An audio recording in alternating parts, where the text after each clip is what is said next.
Well, today we're diving into SEC football recruiting, and the numbers don't lie. One program is dead last in recruiting spending across the entire Southeastern Conference.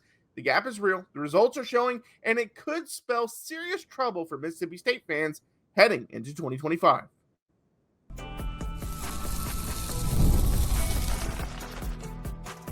You are Locked On Mississippi State, your daily podcast on the Mississippi State Bulldogs. Part of the Locked On Podcast Network, your team every day. Thanks for making Locked On Mississippi State your first listen every single day. Part of the Locked On Podcast Network, your team every day. I'm Jaron. I am a national college football writer at Athlon Sports. That's Landon McBride. We have a fun show for you today. We have to start out with the SEC football recruiting spending report has come out, and it ranks all 15 teams actually, because Vanderbilt is a private university, so they don't get listed, but they don't make it. So 15 teams made it. So we're going to talk about that, where Mississippi State ranks, concerns, and things like that. Yeah. Also, Isaac Smith was snubbed from a preseason watch list, so we're going to talk about that as well. And Ace Reese also was awarded several awards. We didn't get to talk about it yesterday, so we're going to dive into that. Also, we got some news about the baseball game from last night, so we'll talk about that as well. But first, we'll start off with the spending report. This is by Saturday Down South. The 15 public SEC schools, reminder, Vanderbilt's not public, so you don't get them. They spent more than $42 million combined during the 2024 fiscal year. However, Mississippi State is the only school not to spend at least $1 million on recruiting. They spent $990,000. The next lowest was Kentucky at $1.24 million. So, concern? Like, what are your thoughts on that right off the bat? I mean, anytime you're last in something, it's kind of a concern, just because, I mean, when you don't have the results to show that what you're doing works. Like, if you're last in something but you're the best on the field, then who cares? But in this situation, it's bad, especially because you're not like, Colorado doesn't spend a lot on recruiting, but they don't have to, because they have Coach Prime. His name recruits for you. You don't have that option in Mississippi State. You need to get out there. And it kind of dovetails a little bit with what we talked about. Feinbaum talked about how Kentucky and Mississippi State are the two worst programs. They're the two that spend the least. Right. Might be a correlation there. Yeah, and it's not just there. It doesn't stop just there, I should say, because Arkansas, they're not been a great program. They're the next lowest. Auburn has not been great. They're the next lowest. Now, Missouri obviously has had two back-to-back pretty good years, but before that, they were one of the worst. South Carolina just had a really good year, but before that, they've struggled. Ole Miss is the first one that's actually done well, but has lower on the spending. LSU has been good, not great. They're the next one. Florida hasn't been good, but you knew that the money was there, and that was kind of working itself out. I was kind of surprised to see Texas at 6, because you keep hearing about all the money they're spending on NIL and stuff. Obviously, this isn't NIL. I don't think that matters. Yeah. No, it's not. This isn't NIL. This is your recruiting budget for your school. So it's separate from NIL. But I was kind of surprised to see Texas as low as they were. Then Oklahoma, then Georgia, A&M. We knew that was high. Alabama, and then Tennessee kind of being number one might come as a surprise to some people. It doesn't really mean with what they've done lately. Either. Yeah. It's surprising to me that, I'm sure A&M saw this report and was like, we have to be number one in this too. But, they have all those people with the oil money. They have to spend it on something. Right. And I will say this, it's if you look at the history of this spending, it is a direct correlation almost to what is happening on the field as well. Georgia's been number one for the last couple of years. I know they were number one in 2023. Again, Georgia's the best program in the SEC right now. Tennessee was number one this past year. They made a college football playoff for the first time. Texas A&M is the only one that's been high on there. They were number 2, and then now they're number 3. That hasn't had really the big success on the field. So they're the one team that it's not really working out for them. But everyone else, it is literally a direct correlation with it. Yeah, and we've talked a lot about what are the things Mississippi State needs to do to, build a program and sustain being competitive in the SEC. Right. Well, here's something else you can do. spend a little bit more on recruiting. Right. It's not simple in practice, but it's a very simple thing to do in theory. Just go, travel more, meet more players, go to different regions. You don't have to just focus in one area. Yes, you want to dominate your home state and the areas around it, but that doesn't mean you can't go get a bunch of 4 stars from somewhere else in the country. People do it all the time. Open up the pocketbooks, find new ways, be creative, go new places, do something. Have big events on campus when you have recruits that you're spending money on. And I will say this, because we had someone kind of comment like, Zach Selman raised a historic amount of money. Where's the money going? And we've talked about that already. It's going to that new facility that had to happen because you were the only SEC school that didn't have a indoor practice facility. So that was where it was going. But I think this is the next step where his fundraising will go to, because while they are last, it is up $216,000 from the previous year. So it's moving in the right direction, and it's going to take some time to move that way, especially when you're focusing on this. First off, getting this indoor practice facility by yourself is a way to spend more on recruiting, because now you can't, the events that I just talked about, the big showcases, all that, you can host those in your practice facility now if you got one. And so I know a lot of teams do that. They do luncheons there. They do, just meet and greets there. They do just a big get around the team, let these recruits get around the team there in those facilities. So it's big to have that, and you have to have the money to do it. And first you have to have the facility, then you have to put the money forward. Yeah, that's one of those things, kind of like an indirect spending on recruiting, having something like that. And actually the most concerning part about this report is the fact that it's up over $200,000 and you're still last by that much. Right. That's how bad it's been. That's how bad it was when Selman took over. Right. And that's another thing. And I feel like we're far more pro Selman than the majority of the fan base. It's one of those things that I think a lot of the fan base is very down on Selman because of the results on the field. And we understand that. And we know that at the end of his time as AD, he's going to be judged on the wins and losses. But we also understand there is so much that goes into being an athletic director, that he's not been a terrible one. Right. He's done some good things, but he has to get better in other areas too. And wins and losses is a one that he has to get better in. And so we're not denying that part. We're just trying to inform the fans that there is a lot more that he has to do, and he's done well at. It's not just that he's come in and been terrible. Okay. He's done well in some things. Yeah, and I think a lot of what he's doing, it's kind of the boring stuff, because, you always talk about, like, what is it? Like, wins and losses are kind of like that's the symptom. Right. And he's not treating the symptoms yet. He's treating the disease, which is facilities not being up to snuff, not having enough spending on recruiting, indirectly probably raising NIL funds, all of that. That's how you treat the disease of losing. Right. Wins and losses, that's the product of those things not being good. Yeah, and I think so many people didn't realize how bad it was. Yeah. Because if you did realize how bad it was, you would be praising him for the work he has done. You wouldn't be negative about it as a whole. You would be like, okay, yeah, he is doing really well in these areas, if you would have realized how bad it was, because there's no way you can still be very critical of him if you knew how bad it was, knowing what he's doing. Again, I got to make this clear, because we get comments of people that act like we don't understand it. We understand at the end of the day, wins and losses is what's going to define his career. Exactly. But this other stuff is very important too. And if he's not the athletic director of the future, getting this stuff in order for the next guy so much. Massive. Yeah, because then he doesn't have to focus on this because it's done for him. The facilities are done, and all he has to focus on is the coaching part.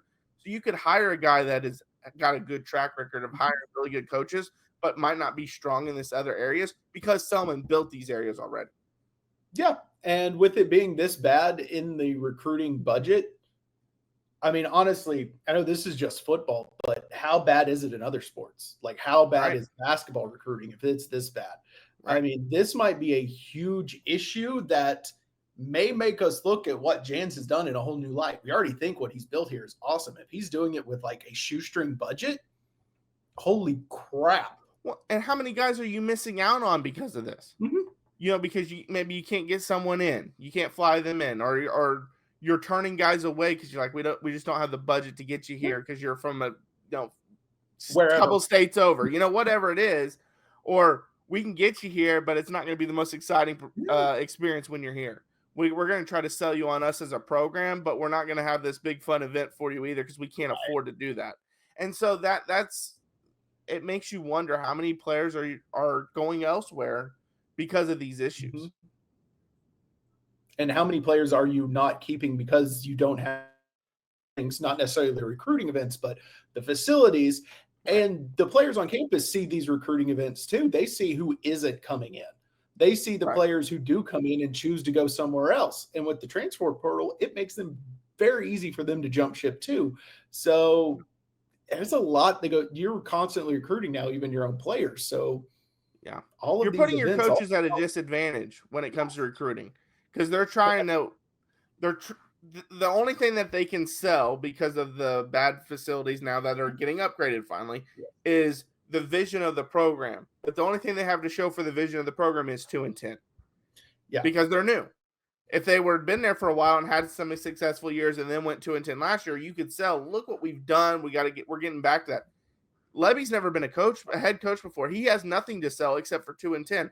So he's at a great disadvantage in a lot of these meetings with kids. Yeah, and hopefully this is this is eye-opening steps, and maybe just pour a lot of money into it. Maybe leapfrog process because I think getting a basement of this, even if it doesn't lead to much, it's massive. Yeah, no, I agree 100%. All right, coming up next, a new SEC football player list has come out. I believe it was like top 40 players. I'd have to check to make sure. And Isaac Smith didn't make the list. We're going to talk about that coming up next. The NBA playoffs are in full swing, and every night delivers highlight-worthy performances, major momentum shifts, and can't-miss moments. Whether it's a game-winning shot or a breakout player, there's never been a better time to get in on the action. And FanDuel makes it easy to stay in the game before tip-off and live with player props, performance trends, and same-game parlays. Fans have more ways than ever to play smart and win big. And which players are showing up in the biggest moments? Well, recently it's been Julius Randle for the T-Wolves. He has been putting up huge numbers, and we saw in game one, 5 for 5 from three-point line in the first half, which, you're doing live props, bet the over on him hitting a few more of those. And that is new to FanDuel, and it is the perfect time to sign up. You can head over to FanDuel.com, place your first $5 bet, and if it wins, you'll get $200 in bonus bets. Make every moment more with FanDuel, official sports betting partner of the NBA. Well, thanks for making Locked On Mississippi State your first to listen every single day. Part of the Locked On Podcast Network, your team every day. All right, so the College Sports Network has put out, a College Football Network, it has put out its top returning players to the SEC in 2025.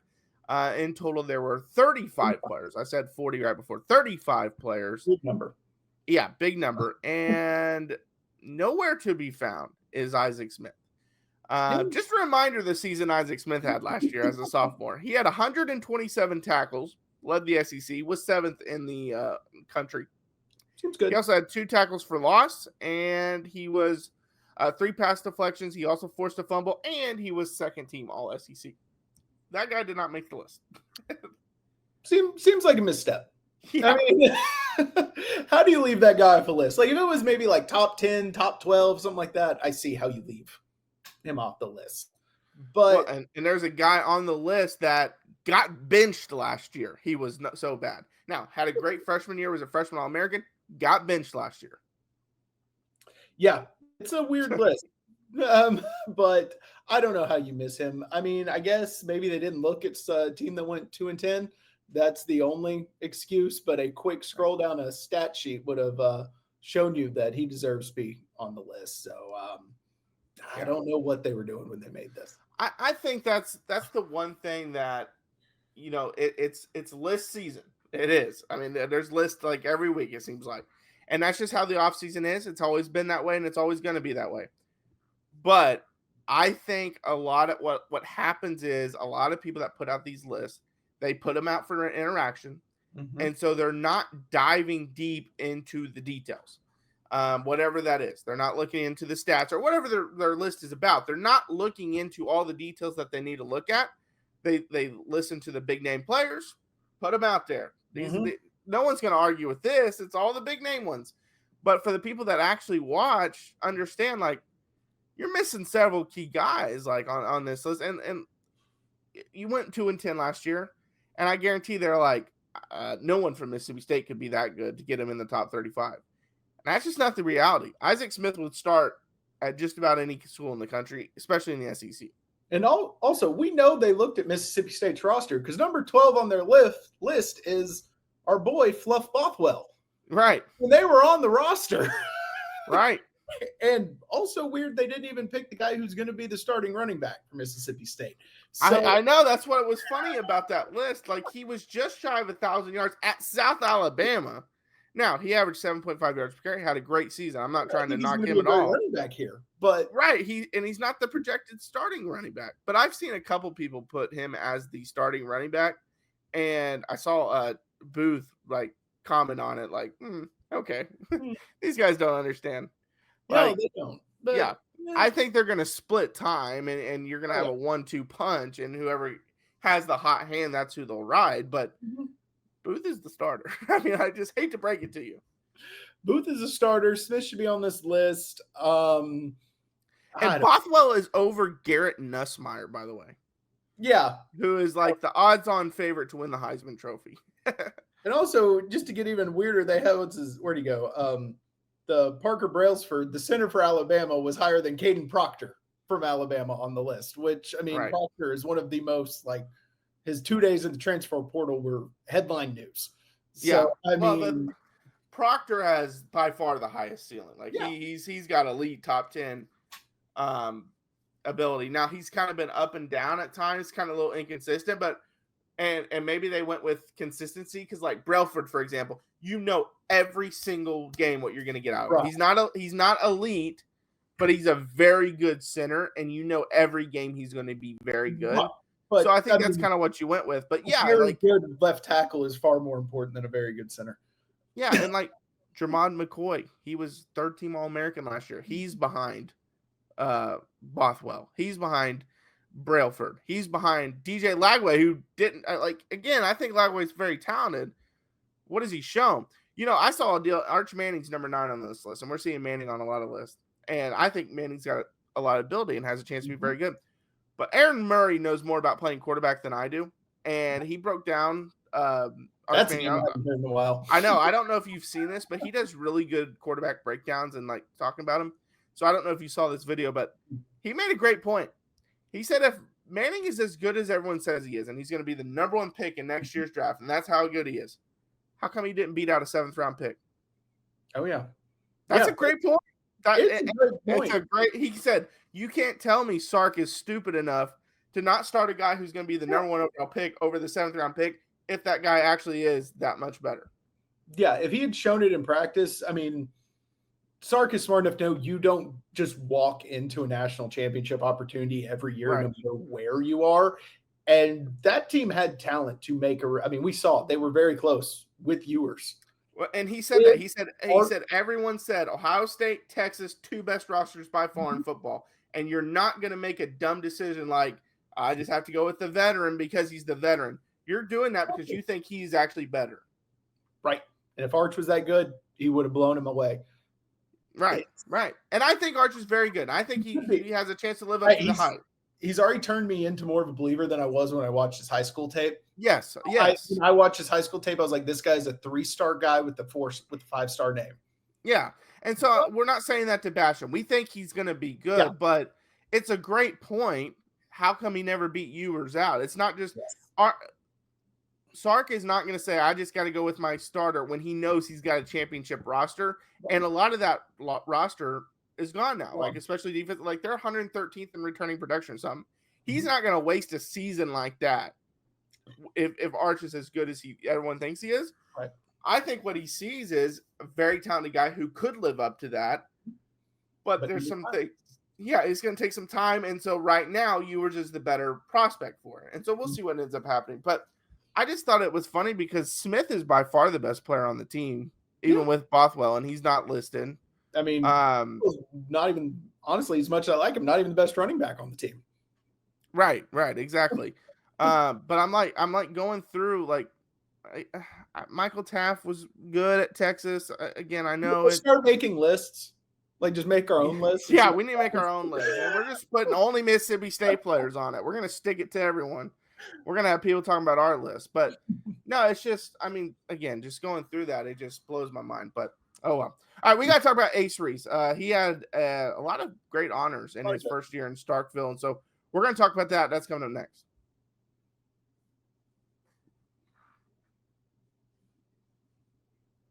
All right, well, thanks for making Locked On Mississippi State your first listen every single day, part of the Locked On Podcast Network, your team every day. All right, so it was a great day for Ace Reese. He's in his first year at Mississippi State. He had a great season, led the league with 159 total bases. He was second with 18 doubles, 21 home runs, had a slugging percentage of .772, and ranks third in batting average at .369, hits with 76, and RBIs with 66. He was named All SEC First Team for as the third baseman, and he was also honored as the SEC Newcomer of the Year. He's in his first year in Starkville as a sophomore, but he started at Houston, if people don't remember that, so that's why he was Newcomer of the Year. First off, great season, great honors for him, and we've talked about it. He's got to be the focus of whoever the new staff is. Yeah, I mean, well-deserved on all of it. And for some reason, I don't know what it is. When I hear a guy named Ace, I assume he's a catcher. And I know he's not, but that's my first thought every time, like catcher. Nope, that's not right. You know, great season. You hope he sticks around for at least one more year because of, draft rules. If he repeats this, he's going to go pro after next year. You really hope you can keep him around for one more year, get him to repeat this, and maybe with some consistency from the coaching staff, leads a deep run into the College World Series next year, because this is the kind of guy you can build around. Yeah, no, I mean, he's excellent. He's, you don't want to put the pressure of, he's one of the best to ever do it at Mississippi State, because there have been a lot of great ones. So I don't want to put him up there yet, but if he has another season like this next year, he's in those conversations as one of the best first seasons. Yeah, for sure. And he's great. And he's been huge all season when they struggled, and then obviously he's been great here when they've been hot. And so, no, great seasons for him.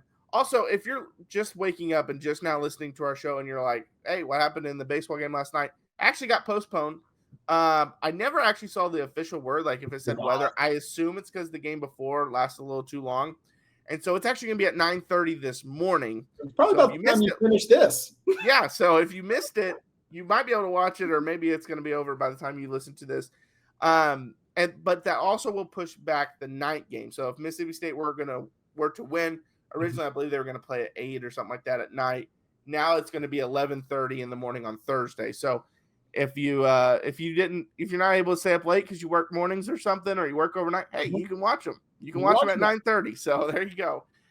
So you'll get to watch Ace Reese and the whole crew. But no, well deserved for Reese by far. Yeah, it is. And we mentioned it. He has been, as the team got hot, he got hotter. He has just been on a tear for like the last 3 weeks. And he was good before it, but these last 3 weeks, he's the kind of guy who, you see it every now and then in baseball. The type of hitter, one of the great hitters, goes on a run where he just can carry a squad for a week. And we've seen he has that kind of potential. And so if the pitching can hold up well enough, he stays hot. That might be enough to carry you to a little bit of a run. Yeah, and you mentioned he's been hot the last 3 weeks. He's riding a career-high 21-game hitting streak, and he's also homered in 4 straight games. So, yeah, exactly 3 weeks, and he's homered in 4 straight games. So he's been on fire, and hopefully he'll carry us through a little run here in the tournament, see how far we can go, see if we can't make some noise, and then make some more noise in a regional, and just see what happens. So we'll see it. We'll see what takes place. But, all right, well, thanks for making Locked On Mississippi State your first listen today. For your second listen, check out The Portal Show. Brian Smith has the latest rumors, portal entries, and signings Be the most informed fan on the rapid changes on the college football landscape. Find the portal on YouTube or wherever you listen to your podcast. I'm Jaron. Check out my work over on Athlon Sports. A lot of college football in there, some NBA if you're into that as well. Not as much college basketball happening right now, but I do write about that as well. That's Landon McBride. Follow us. We're on Locked On Mississippi State. We're on YouTube, TikTok, Instagram, Twitter. We're on all those. We post videos Monday through Friday, so on all those platforms. So check that out. Also, in the comments below, we post a question. We love your feedback on there. We also post a poll with a separate question, so we love your feedback on that as well.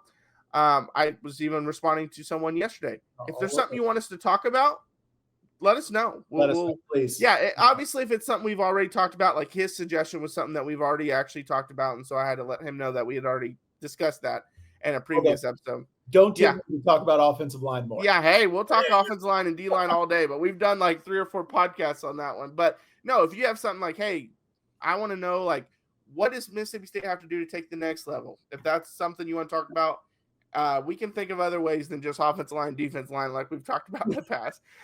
So if that's something you want us to talk about, we'll obviously dive into more of that kind of conversation once baseball season's over and we're more in the off season. But yeah, if there's something you want us to talk about, definitely let us know. But until next time, Hail State. Hail State.